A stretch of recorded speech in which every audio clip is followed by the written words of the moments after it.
So how to ascertain efficiency of a business? You ascertain efficiency of a business by calculating the efficiency ratios. Efficiency ratios are also known as turnover ratio, and they are also known as activity ratio.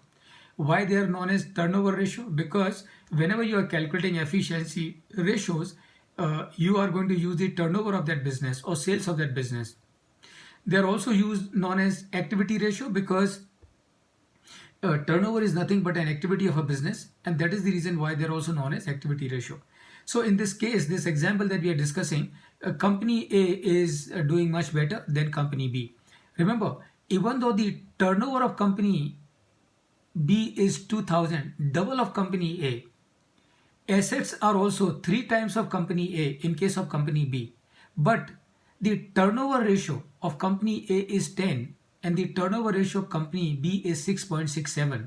That means what? That means company A is able to generate 10 times turnover from the use of the assets, whereas company B is able to generate only 6.67 times turnover from the use of the assets. And obviously, it means company A is using the assets more efficiently. So if I am a shareholder and if I have to invest my money in either of these two companies, assuming everything else to be the same, which company will I or should I invest my money in? And the answer, of course, is company A. Now, there are many examples of efficiency ratios. So you can calculate sales divided by non-current assets. You can calculate sales divided by current assets, sales divided by total assets, sales divided by only inventories, sales divided by intangible assets, sales divided by tangible and intangible assets. So you can calculate the efficiency ratio in number of ways. So whichever asset you are interested in, कि ये company इस asset को कितना अच्छी तरह से use कर रही है, कैसे मालूम करेंगे? We will calculate the efficiency ratio. How do I figure out whether my current year's current efficiency ratio is good or not?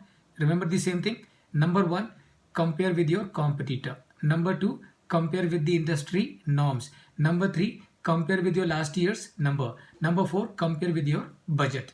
And please remember, budget a company has to have. Every company which would like to call itself as a professionally managed company will have to have the practice of budgeting, annual budgeting and budgetary control.